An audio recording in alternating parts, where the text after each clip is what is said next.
Well, I guess to kick things off, Adam, why don't we just dive in and talk about current? There's so many different, finance solutions out there. There are a lot of different opportunities. What is current? What makes it special?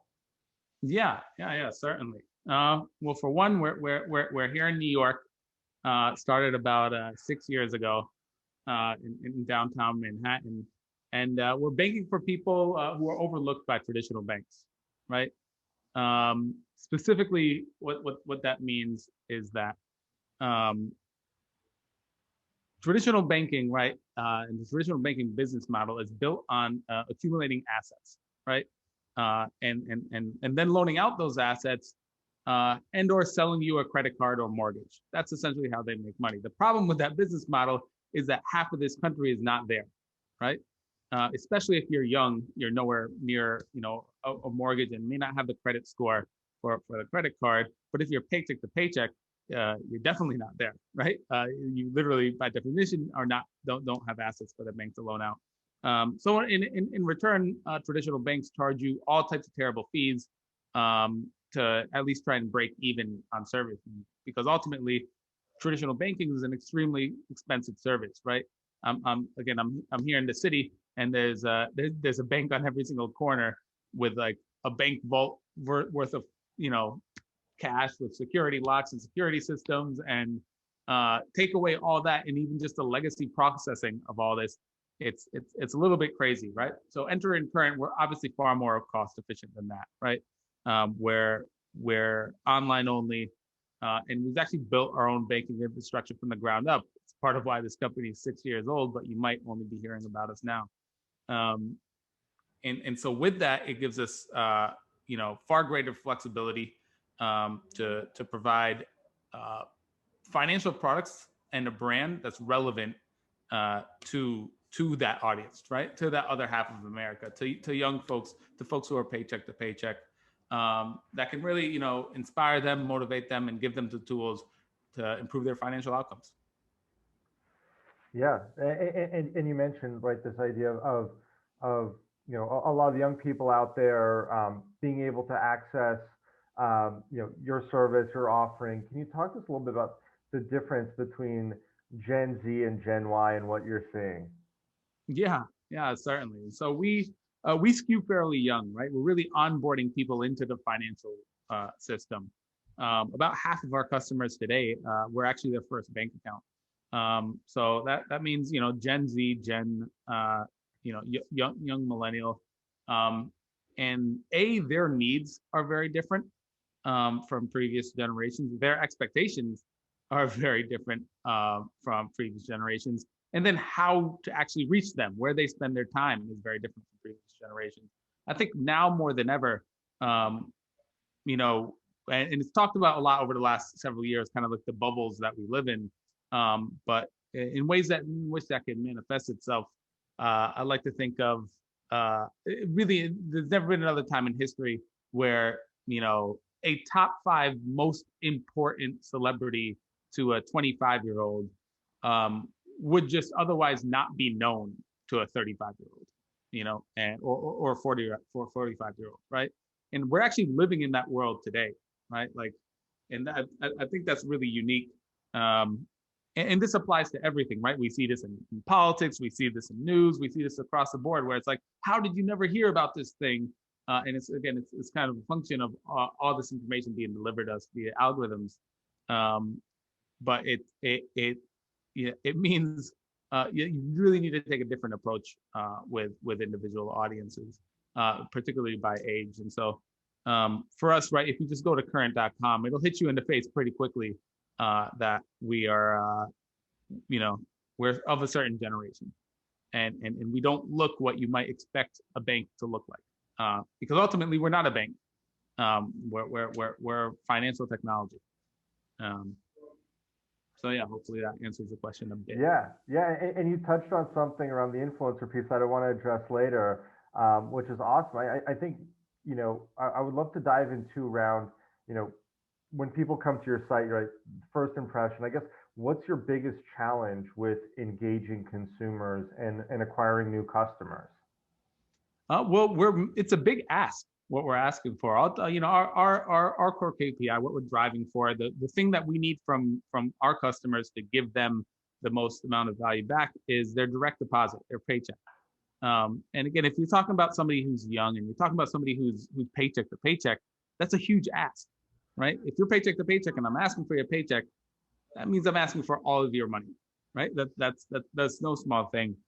So what we have is a very long consideration phase, right? And that's, from both before you install the app when we're mobile only or sign up, and after.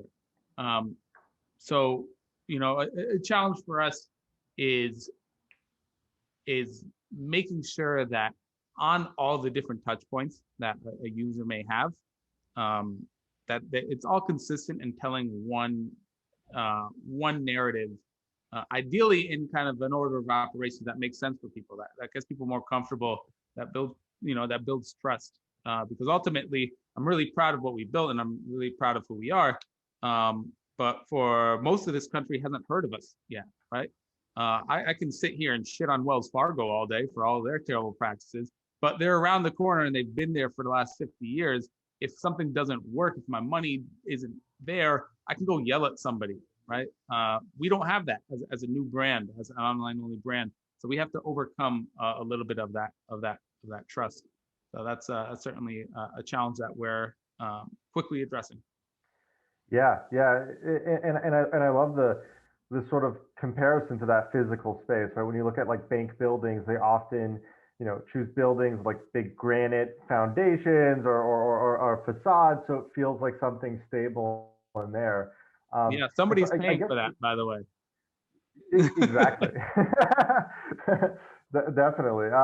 And so when we're looking at Gen Z, millennials, kind of is the hybrid term we like to use. What are the channels you're looking for to build that trust, and like what are some of the tactics you use specifically to build that trust and overcome that barrier with the fact that you're not across the street from them, they're not driving by or walking by your building or your storefront on a daily basis. Yeah, well, I think for one, it's not an individual channel, and it can't be, right? And so we're operating across a wide spectrum of everything from offline channels to your traditional digital channels, your TV. I mean, and you alluded to it earlier, working with influencers on the social channels, because ultimately, and those are really really important, because if you talk about where people spend their time, where people spend their attention, and give their attention in today's world, so much of it is on social for that generation. That's definitely a big focus of ours. Yep, yep. And with TV, like how are you utilizing TV and TV ads? Is the messaging different at all? Are you appealing to or a different use case, slightly different audience? Like how does that fit into the mix when it comes to Gen Z? Yeah, it's with TV, it's certainly a little bit of an older audience that you're going to find on there, particularly on linear, right? Um, but we are who we are, and so our messaging needs to adapt, but still operate within our overall strategy. Um, so we've done some pretty cool stuff on TV, and a lot of what we've put on there. In fact, we're running a commercial right now that features a TikToker that we've worked with, and even the interface of the commercial, it emulates that of TikTok, right? And this is not what you would expect to find on TV. It's very digitally native ad, right? With a TikToker as the hero. Um, and so when our goal is that when you watch this, it stands out, and actually the contrast of, hey, wait, this is like, this is a meme, this doesn't belong on TV, is kind of what we're going for. And that's not just with TV, it's with we've got actually some specific meme style ads live here in New York, which again, it's kind of I think the juxtaposition of like very contemporary, very modern messaging on traditional media is something that captures people's attention.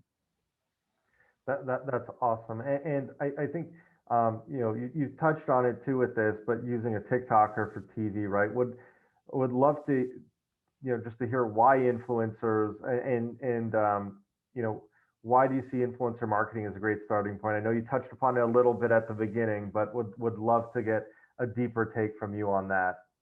Yeah, yeah. Well, look, you know, and I should clarify a little bit with the word influencer because it can end up meaning a lot of things. But for us, uh, really, when I say influencer, I'm talking about YouTubers, creators, TikTokers, some folks on Instagram, Twitch streamers, um, all those. And these are the most relevant and most important celebrities for a younger generation, right? If you're Gen Z or if you're a young millennial, names like Mr. Beast, uh, those are the most important people in famous people in their lives. So when it comes to grabbing people's attention, that's who we would flock to, right? I'm a little bit older. Maybe if you wanted to target me, you would get like LeBron James or something like that. But for a younger generation, it certainly starts with influencers, and it's been part of our core strategy for a long time here at Current. I mean, personally, um, I've been with the company for a little over 2 years, but I've worked in the influencer space for nearly a decade now. I kind of fell into it by accident. Um, Before it was even called influencer marketing, right? This was I was working on a soccer app at the time, and I was like, hey, can I pay these people who play FIFA on YouTube and upload it to talk about our app? Turns out yes is the answer, and fast forward quite a bit, and here we are. But it's um, if you want to talk about that trust process and establishing trust, the younger generation is very skeptical, and rightfully so, of your average Facebook ad, right? There's an understanding that anybody can essentially do this. Now, when you talk about some offline media, you get past that a little bit, right? There is a little bit of clout that comes with operating on other channels that people will be like, okay, well, they must be, a little bit more legit. But the problem with those channels can sometimes be, well, it's not really for me, right? And maybe you lose a little bit of relevance. So with influencers, we get it all, right? We get the relevance, we get the trust, we get the endorsement, and increasingly, it's much more than just an acquisition strategy or a marketing strategy. I mean, certainly from an acquisition standpoint, right? If you put out a video or a post or whatever, it's reaching millions of people. There's an acquisition play there. Obviously, a brand play as well. For us, a content play, um, and and uh, again, increasingly a product play as well. I mean, if I'll bring Mr. Beast up as an example because we just worked with Mr. Beast, and I don't know, a lot of listeners here might have no idea who Mr. Beast is, which would only go to the point I was making a few minutes ago. But Mr. Beast is a YouTuber, really the biggest one out there. The guy's got 60 million subs. He's blown up like crazy over the last 4 years. Um, and his entire brand is built largely on his philanthropy. He gives away a ton of money, mostly to people in his videos. That's the actual content, right? And so I remember, you know, 4 years ago working with this guy giving, $10,000 to a homeless person. It was kind of his first foray into this. I sponsored that video, and it like blew up, and we were like, "Whoa, this is like a cool thing. Let's try this again." We did it with pizza delivery folks. We did it with Twitch streamers, yada yada yada. Fast forward, a few years, and the guy's giving away millions and millions of dollars.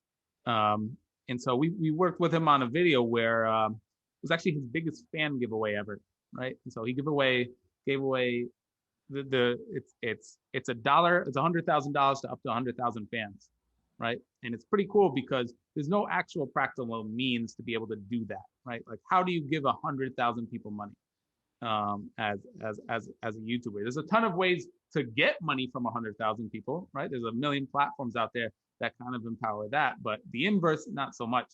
Um, and so that's been pretty cool because we're essentially a tool for him to engage with his fans. more than we are just a sponsor that could otherwise be, any other company. And then the actual product experience is tailored to his fans, right? And we have, we have, we have a point system, which is pretty interesting, right? You're used to earning points if you spend on a credit card, but in the debit world, it doesn't really exist. But we have the ability to earn points on your debit card. And whereas, an older generation is always excited to use their points on maybe like travel, or maybe like a fancy dinner reservation that's exclusive, or whatever VIP tickets to some concert, or event or art show. That's the stuff at least I get served from American Express or Chase. For a younger generation, it's different, right? And so in our point store, we actually have an exclusive merch. So we have a current by Mr. Beast hoodie that you can get with your points, right? And you get points just for connecting your direct deposit. So there's this entire positive flywheel that exists there, where it's like our goal is to convince customers and members to trust us with their money. If they trust us with their money, we can then exchange value back. How do we build that trust? We do it with influencers, and then we tie back the relevancy of those influencers with the benefits in our actual product. And so again, it's not easy.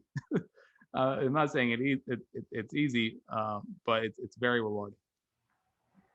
That's awesome. And funny note, Adam, your story of the soccer app being sort of the nexus into the influencer space, it feels so close to home for me.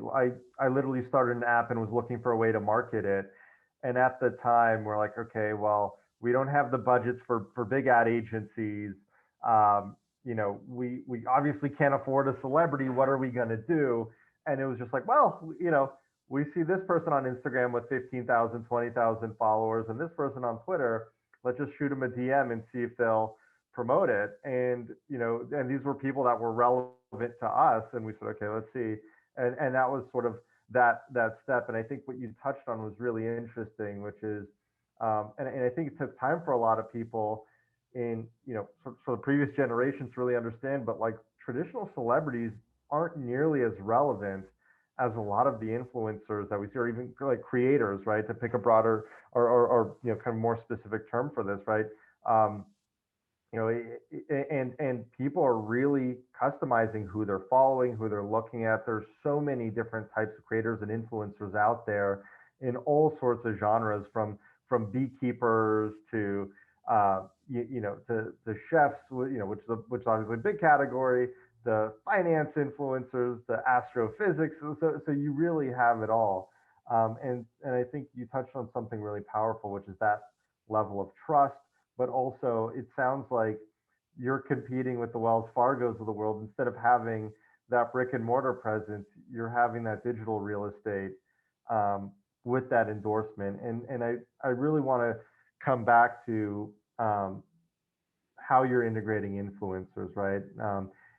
I think the merch is fascinating, and how these perks sort of differ from the MasterCards and the Visas of the world that are focused. We talked about this the other day, right? But on the dining experiences and whatnot, and you're really focused on what people care about that follow influencers. So you're integrating them on your site. You talked about how you integrated them on television. I guess can you speak a little bit more to the other ways you're integrating these partnerships and dive a little bit deeper there? It's super interesting. Yeah. Well, the truth is, and you mentioned kind of the brick and mortar locations. Banking historically has been driven by community, right? You have your community banks, your local banks, your regional banks, and they've kind of grown out of that. And community is still really important. It's just that what's changed is the definition of community, right? It used to be, folks would share values, yes, but it was largely driven by, we all live in the same place, right? It's my physical location. That's what you would go with. That's changed, right? As over the last few decades, more and more, I'm part of a global community, right? I'm a Knicks fan. I have a Knicks fan fandom communities online, right, which span around the world. I might be a Star Wars fan, and that's what defines me. I may be part of a subreddit that goes deep into any any number of categories, and that's the community I feel attachment to. And so these communities, in many cases, are being led by these creators, led by these influencers, right? Um, and and and so we're still working on that basis. And so an example of that would be, we actually have a series called The Hustle, um, in which we profile a number of the creators that we've worked with, and we go behind the scenes. And so now we've actually flipped the equation a little bit. So it's not just, hey, we are using this influencer to promote us, right? And it's not just like a one-way relationship. We're actually producing content, and we're flying places, where we're shooting stuff. We're creating exclusive content that exists on our platform, um, for their fans, right? For their communities. So we have stuff that's relevant for them there, and we're doing so by like enabling these things, right? The last thing I would ever want to be is just like a waste of somebody's time, right? And Current to be known as, oh well, Current had a 30-second promo or a 60-second promo, and they just like wasted 60 seconds of my time. It's a lot of what you'll see in like a podcast, for example. A poorly executed podcast read, I should say, is just like, well, there goes my time. The best ones, right, you want to listen to, because it's good content. And it's like, oh well, because of this piece of content, because it is brand, I'm able to do this, right? Red Bull has done an incredible job of this within like the extreme sporting place, right? Like, that, like, who paid for this thing? How is this cool, awesome video I'm watching of this person, gliding by a mountain possible? It's possible because of Red Bull. And so, you might have, even if you don't drink energy drinks at all, you still have a positive affinity to Red Bull, right? And if Red Bull were to come out with a product for you, you would certainly be primed to consume it, right? And so being associated with great moments and being a brand sponsor that's enabling those great moments is very much part of our goal with our influencer strategy. And so bringing in content and kind of giving them the tools to do stuff that might be beyond their average content is always kind of where we want to be.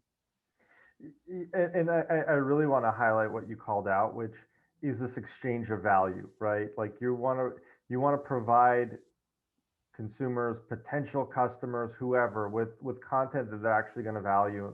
And I think so many brands that I've seen, they look at it saying, okay, I'm going to send a bunch of my product to influencers. I'm going to have them post. Okay, great. I'm going to get the impressions. I'm going to look at those impressions, and that's it. But you see a lot of ads, whether it be on YouTube where they're integrated pieces of content or poorly executed, dedicated pieces of content that are being created, where it's like, I don't feel that connection. I just feel like I'm watching an ad. And I think in today's world, people just have so much choice of the information they're going to consume. I mean, you skip ads, right? You'll pay a premium to not watch an ad before a show or a series, right? We could ignore them, and so I think that's really the mindset that you called out that I want to highlight, is really looking at content creation as this exchange of value. And I love the fact that you guys are creating your own content and your own really hub, and in an integrated approach where it's almost as if you're building almost like a virtual influencer in yourselves with this. And also, I'm sure that's helping quite a bit for trust. Maybe can you talk a little bit about how you're using content, specifically, not just from an awareness standpoint, but what kind of content are you sharing to further that trust hurdle that comes with with the business you're in? Yeah, I'd say increasingly Current has become a bit of a character on its own. So maybe not quite an influencer, but we play a character, we play a role within the overall story of the creator ecosystem. So if you can check out our TikTok. Our TikTok has a bunch of great examples of this, where it's not about, and really the creators we work on TikTok, like, you just can't put bad content on TikTok and succeed. It's like on other platforms, right? I kind of shit on some podcast feeds earlier, but you can certainly do it on YouTube as well. You can get away with a bad 60 seconds on YouTube if it's surrounded by good enough content. You can't get away with that on TikTok. You put something that's boring or subpar or doesn't fit or stale or you name it, it's just not going to get any impressions, right? It's going to fall flat and you will have overpaid and everybody's lost, right? The creator you worked with lost because they sold out and and delivered bad content and kind of broke their promise to all the folks who decided to follow them. You've lost, right? Because you're not getting the impressions, and then the select few fans who did see the content, you wasted their time. So you can't really take that approach. You shouldn't take that approach anywhere. You definitely can't get away with it on TikTok. So on TikTok, you have to balance. Okay, how do I deliver a message? How do I deliver value within the context of making this entertaining? And actually, TikTok, a lot of people outside of TikTok will tend to think, oh, TikTok is like people dancing or people, just like silly, shallow content. But actually, a lot of people go to TikTok for information, right? And you learn things, and it's incredible what you can learn in 20 seconds, in 60 seconds, and now I think up to maybe 3 minutes last time I checked, something like that, right? Like you can and get a ton of information. So people are looking and are open to that on TikTok as a platform, and it can be really informative. But no one's going on there for a research project, right? So you have to frame it in a way that's still providing entertainment and valuable content. And so maybe that is a dance. I don't want to. There's nothing against dancing TikTok, but there's lots of we have a lot of flexibility in the way that you can convey that messaging. No, I agree 100%. Like I think that was sort of the understanding, like, oh, you have some music, everyone must just be dancing and creating lip syncing and dancing videos, right? And back in the Musical.ly days, I think that was kind of true, right? But with TikTok, I mean, it's so easy to get sucked into a rabbit hole where you're just getting finance tips or you're getting health tips or you have people teaching about meditation tricks or mental tricks. It just really there's a rabbit hole for anything. And I think that the difference with TikTok, maybe some other platforms, is TikTok is really a discovery platform. And so when you're creating that content, you have half a second before someone decides like whether they're going to keep watching or they're going to just keep swiping, keep looking. But I've definitely seen a huge emergence of so many different categories and so many different genres of information that I would not have thought would have emerged from the platform. So it's a great call out. I want to pivot a little bit and dive into the content itself. So we talked about adding value and the importance of that exchange. Of course, we're in this content economy, right, where we're trading content for people's attention, and it has to be valuable. While you're partnering with creators, with influencers, the question I have for you is, how do you approach the creative process itself? Like, how much of that, creative guideline for the content do you handle? How much do you hand off to the influencer? And then how do you balance that to make sure you have the right sort of mix of authenticity, but you're getting your brand message across? It's a bit challenging. It's not something that's easy and not something that I would say we like fixed one day and then it was done. It's constantly something we're adapting, right? Because you want in any brand marketing, you certainly want your message out there, right? And you want your brand to be perceived in a cohesive way. And one individual piece of content that might be really great but doesn't doesn't align with your brand strategy can actually be pretty counterproductive, right? Even if it on its own it's a great thing. So that's a bit of a challenge. However, we in a perfect world, I would say all the creators that we work with would have a perfect understanding of what current is, what our product is, what our brand strategy is. and then we would have no say in what they actually do. Right? And I mean that in that it's really important that they understand that, because ultimately they're the creative geniuses, right? They understand their audience better than anybody else. So as long as our goals are aligned and they understand what we are, I, 10 times out of 10, I'm going to trust their judgment on the best way to deliver that. And so, um, and again, that's challenging because it's hard. If I were to give somebody a script, that's easy, and there's a level of certainty around that. But if that's your goal, then it's just a total misuse of influencers, right? And that should not be the channel on which you're operating for that. And so you have to balance this a little bit. And the only way I've found to be able to do it is through hard work. And effort, and at the end of the day, it's manual, and it involves a lot of relationship building and time, but then it pays off, right? And it pays off long term and allows you to have longer term engagements, with creators who really believe in what you are and really understand what you are, and your long term goals, and are asking you, hey, was this successful? Did this work out right? What can I do next time? But that's, again, I'd be lying if I said we're able to execute that, on 100% of our campaigns, because the truth is, sometimes that doesn't work out. And so it's challenging, but it's really, really important. But I'd say more so than worrying about, creator putting out a message that's not on brand or not aligned with your brand strategy. I'd say 9 times out of 10, what I see is the opposite. Is that yes, the creator is, reading the script or reading the talking points, and that's the problem, is with brands not giving them enough creative freedom, to do what they do best, right? When it goes back to what I was talking about earlier, which is great content. Yep.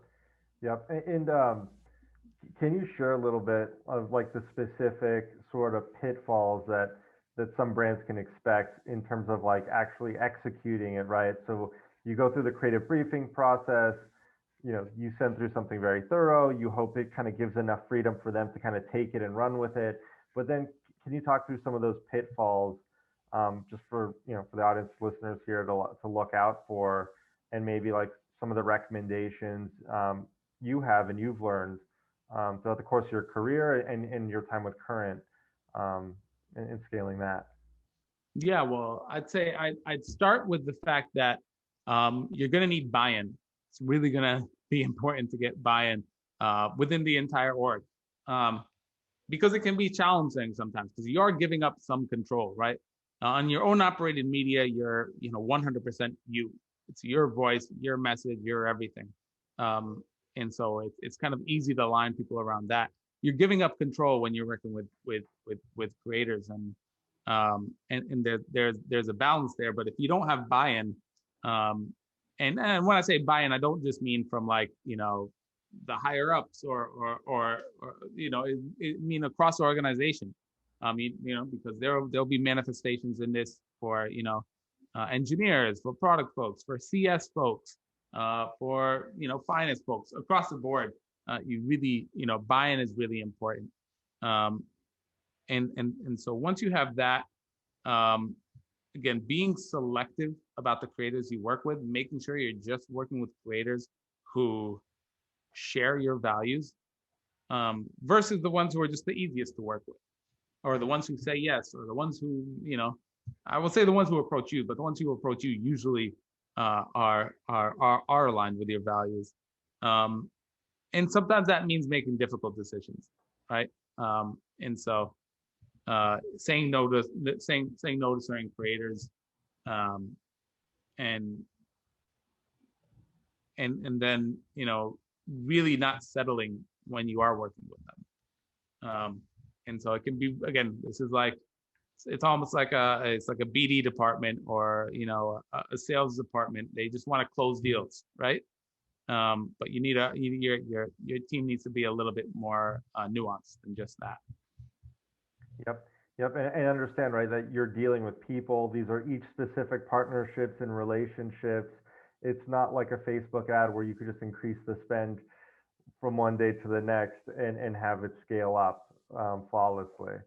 Um, you're obviously in a highly regulated industry. Can you talk a little bit about the sort of challenges in making sure the messaging is right when you're having, when you're having influencers essentially share whatever offer you have, or just sharing more about the brand and the company. Yeah, yeah. This is we're dealing with people's money, right? So, is this something that can be pretty? Is this Ariel coming to shut us down, or do we still have time? Keep going, keep going. All right, don't mind me.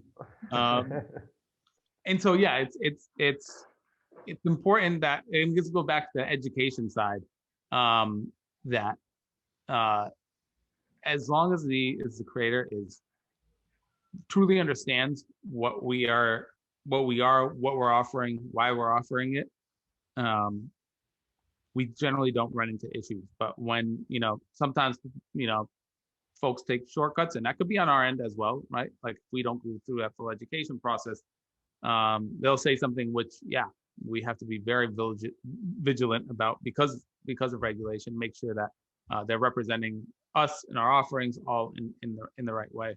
Now we're a debit product, where we're again, banking. Um,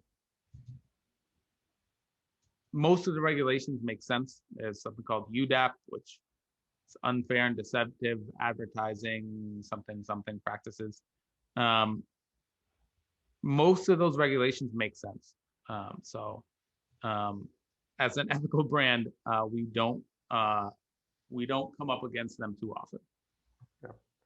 And I think it goes to your earlier point around aligning the whole organization around this, right? Because you've aligned your marketing efforts really around influencers, but for that to work, you have to align that mentality. And so, like, from what we've seen, like that has to come from not just the engineers and product people, like you mentioned, but also the legal department, having them understand, like, here are the ins and outs in dealing with influencers. Here's the process, which might be different than working with a regular vendor or partner. There's a different flow, a different dynamic. Um, Ariel, I don't know if we're getting played off yet, or we have a little more time. Um, You two are the last session, so you can keep going. awesome. Perfect. Just a couple more questions, and we can open up the Q&A if there's any. But um, you talk about the importance of picking the right influence, right? Can you like walk us through and walk the audience through like a little bit of like your process for identifying the right influencer? How do you go about finding them? Are you reaching out? Are you waiting for them to come to you? If you just walk us through that dynamic, and how you just determine, and what's your criteria for determining if someone's going to be a good fit to represent your brand or not? Yeah, well, it's it's definitely part art, part science, right? And a lot of subjectivity here.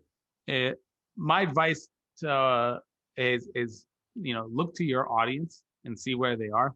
Because for one, it might not be an influencer space at all, right? Or what is an influencer to your audience? I mentioned, like, maybe an athlete for a little bit of an older audience. But it could be podcasts, and podcasters are influencers, and again, in a broader term, creator, however you want to put it. Those may be the best ones to reach your audience, depending on where they are. So if you don't know anything, start with your audience. If you don't know your audience, ask them, and ask them, who they care about. And I would do that in the most open way possible. And that can be a start, in terms of like what direction you should go. In terms of actual discovery, uh, I'd say a lot of these social companies have built billion-dollar companies based on really amazing algorithms that can recommend you great content if you like certain content.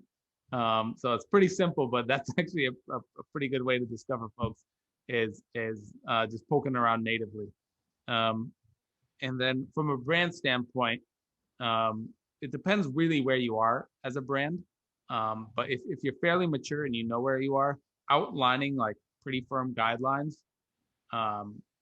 or pretty specific guidelines, I shouldn't say firm, pretty specific guidelines that you can then operate within, so that every decision you're making isn't one that, can be, you have to revisit your core values, right? No, your values are there, they're set, and then you can say, hey, am I operating within these? Do these check these boxes or not?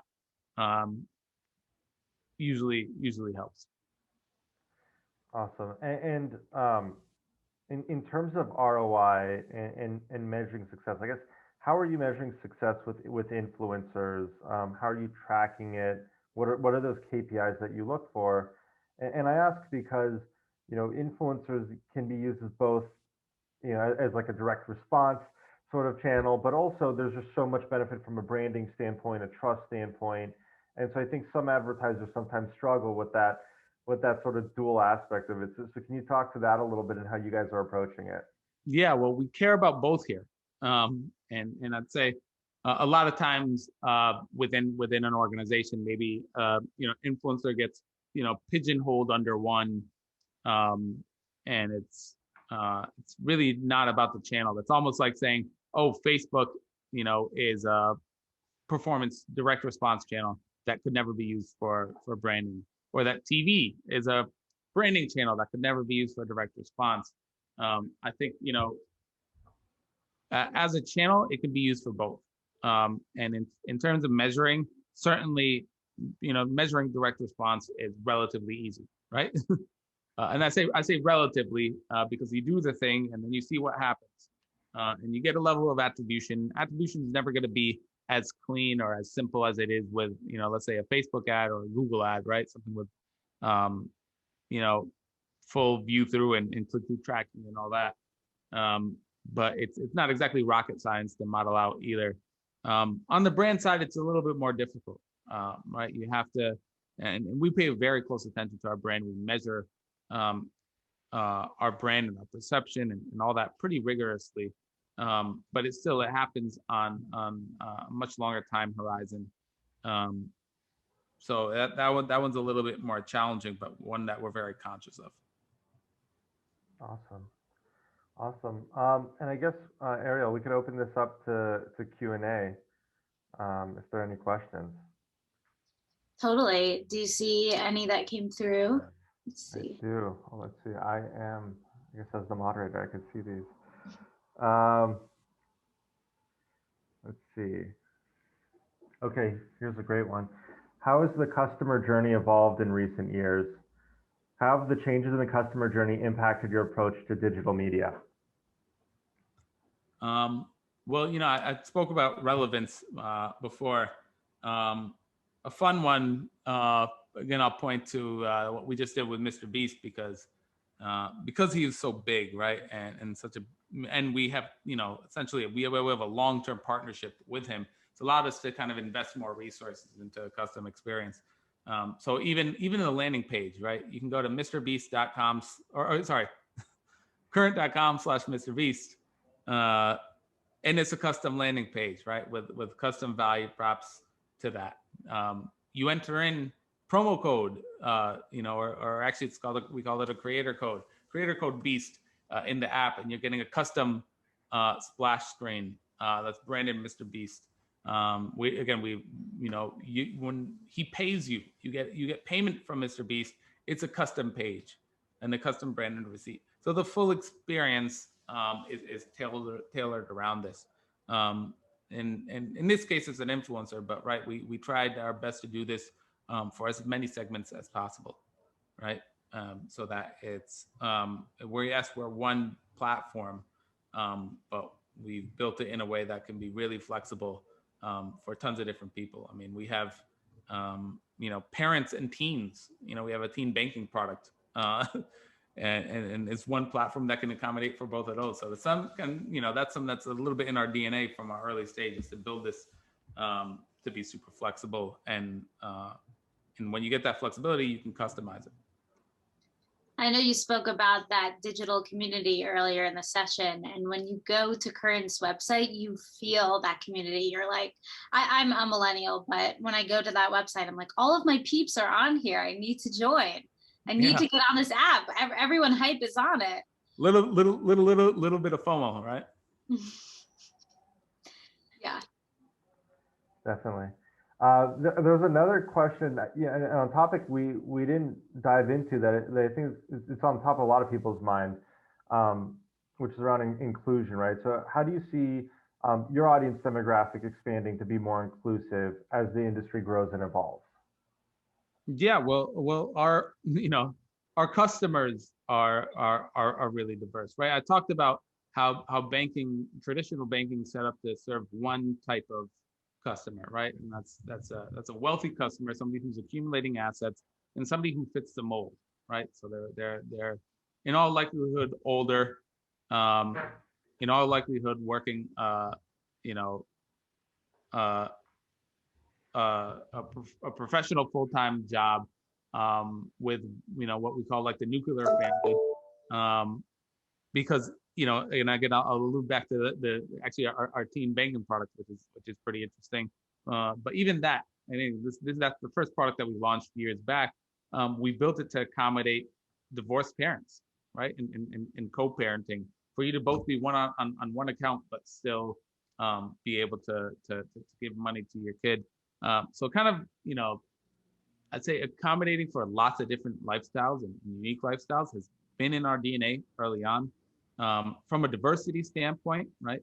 We bank a disproportionate amount of African Americans, a disproportionate amount of people of color, and if you look at the creators we work with, they reflect that. And so, all of this is to say, for us, we can do it in a way that's really authentic and true to who we are. So that we're, we're a little bit privileged because it's not as forced as I've seen with other brands. But it's something that, again, our mission is to improve people's financial outcomes, right? And so it's nice to be able to actually do that, right? And have inclusion be part of our core mission. Such a great closing sentiment to this talk. And I just want to thank you both for coming onto the stage for such an amazing, amazing session. I hope you'll come back soon. Adam, I know we're seeing you later into the summer. So thank you again for closing off with such a great panel. No, this is great. I'm honored to be here. I'm honored to have the platform. Thanks so much for putting it on. And I'd say my plug is current.com/careers. We're hiring very aggressively here in New York. So please don't hesitate to reach out, apply on the site, hit me up on LinkedIn, do whatever. We're growing the team. Awesome. Adam, we can connect offline about that. We help a lot of our community members grow their teams. So Eric, and thank you to you as well. Yeah, thank you. Thank you guys for organizing this. Yeah. Adam, it's been an absolute pleasure. Thank you. And I guess I'll plug something. We're hiring as well. You can go to our website, see the job postings. It's very fortunate to be in a growth position coming up the year of a year that 2020 was. And so, and if you're curious to learn more about just influencer marketing, any sort of questions, we really, position ourselves as not only thought leaders, but just advocates, soundboards, whatever that may be, just good partners all around. So check us out at openinfluence.com. Reach out to me directly on LinkedIn, just Eric Dahan. And that's it for me. Totally. Well, I will follow both of you with Brand Innovators is also hiring. So everyone is hiring across the board. Yes. So thank you. Adam, next time you come onto the stage, I would love to hear about your relationship with Mr. Beast in the early stages. I've heard some awesome stories. Yeah, it's